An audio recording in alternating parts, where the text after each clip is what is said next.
भाजपा के सुशासन एवं सरकारी योजना विभाग उत्तर प्रदेश संयोजक डॉक्टर सूर्य कुमार शुक्ला, क्षेत्रीय संयोजक नवाब सिंह यादव ने कहा कि सरकारी योजनाओं का लाभ आम आदमी तक आसानी से पहुंचना भाजपा का उद्देश्य है। ये बात उन्होंने पत्रकार वार्ता में कही। इस मौके पर एनएलसी रमा, निरंजन, दिवाकर शास्त्री, संजीव लाल, निशांत शुक्ला, मनोज गुप्ता, विनीत खरे, अनूप तिवारी, कुलदीप डांगी, अमित श्रीवास्तव, प्रियांशु दे आदि मौजूद रहे। देखिए झांसी खबर 24 न्यूज चैनल पर।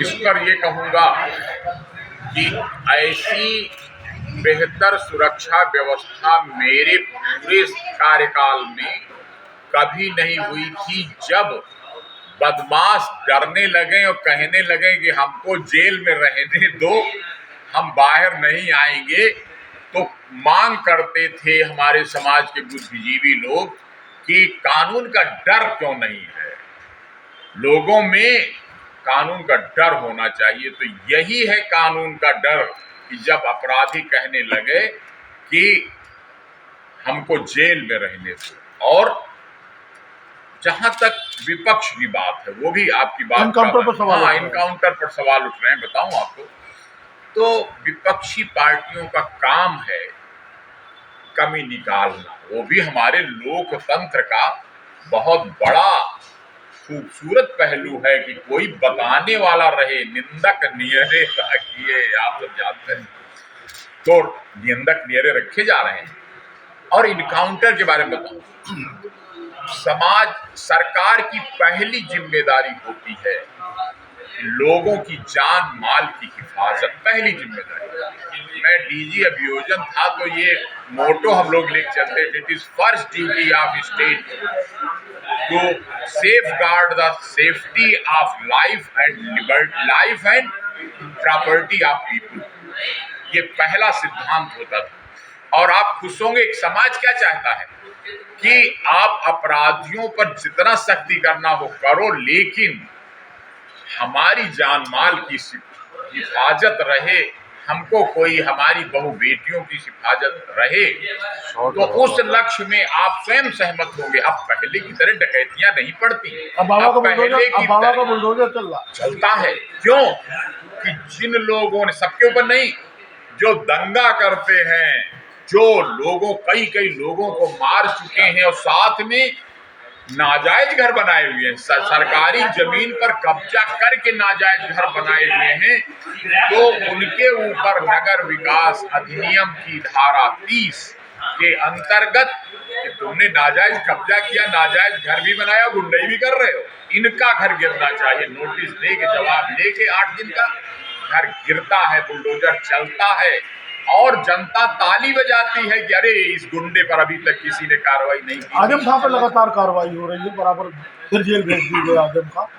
कहा जा रहा है कि निशाना बना रही सरकार आजम खां। देखिए, मैंने आपको निवेदन किया कि विपक्षी पार्टियों का कार्य है आलोचना करना, कमी निकालना, ताकि शासन को हम लोग और सुधार सकें और अच्छा कर सकें।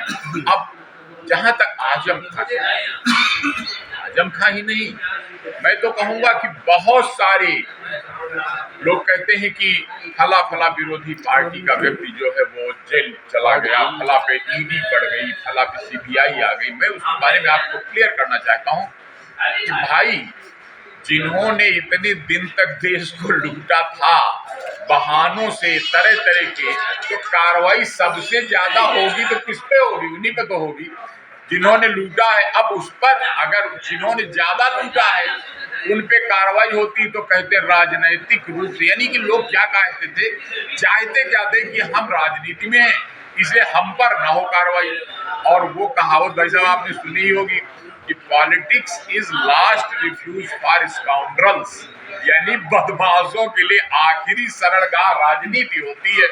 और वही आप समझ सकते हैं कि आपने सुना होगा चारा घोटाले के मुलजिम और 2G स्पेक्ट्रम घोटाले के मुलजिम, शराब घोटाले के लिए भेज दी है केंद्र सरकार ने। हाँ, और वो अब जब छापे पड़ते हैं, जांच होती है, लेकिन आपको याद होगा, हमें भी याद है कि मोदी जी ने कहा था ना खाऊंगा ना खाने दूंगा और एक पर कार्रवाई करूंगा। होता क्या है कि हमारे देश में कानून का जो पहिया घूमता है मुलजिम के ऊपर, वो धीरे धीरे चलता है, यानी सजा होती है लेकिन थोड़ा टाइम लगेगा। आपका अनुभव क्या कहता है कि केजरीवाल भी जेल जाएंगे जिस हिसाब से विवेचना ईडी कर रही है? देखिए, मैं जब तक उस केस की केस डायरी न देखूं, उस केस के विवरण न देखूं, सबूत क्या हैं, किसके किसके उसमें हम नाम आए हैं, वरना मोटा मोटा मुझे जो अंदाज लगता है कि अगर ये साफ है कि इतने करोड़ रुपए गए और उनका उपयोग किसी काम में हुआ, जैसे लोग कहते हैं,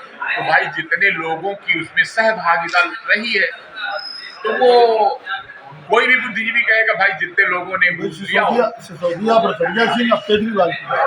भाई बात यह है कि क्या आप और हम ये मानेंगे कि राजनीति तुम कर रहे हो इसलिए तुमको छूट है लेने की, घूस लेने की छूट और पक्षपात कर देने की छूट, कि तुम हमको 100 करोड़ दे दो और हम तुमको मनमाना जनता को लूटने की छूट दे दें। अब या तो ये मान लिया जाए और इसके कारण कि राजनीति कर रहा है इसलिए इन पे कार्रवाई नहीं हो, तो मैं समझता हूं कि इस देश का कोई भी बुद्धिजीवी, कोई भी आम आदमी ये नहीं कहेगा कि तुम नेतागिरी कर रहे हो इसलिए तुमको छूट है। तो जो वाजिब है वही होना। अभी एक और बात है, सुप्रीम कोर्ट बैठा हुआ है, अगर किसी को जरा भी शंका हो, अब जैसे आप बात कर रहे हैं मनीष सिसोदिया की या संजय सिंह की, सुप्रीम कोर्ट इन लोगों ने जमानत डाली, आज तक जमानत नहीं हो रही, इसका मतलब कुछ मजबूत कागज है ना, तभी तो सुप्रीम कोर्ट जमानत नहीं दे रहा है। और अगर ऐसा ना होता तब तक जमानत हम बाहर आ जाते। तो ये दो लोग फंस चुके हैं, उसी में केजरीवाल भी हैं। अब अगर केजरीवाल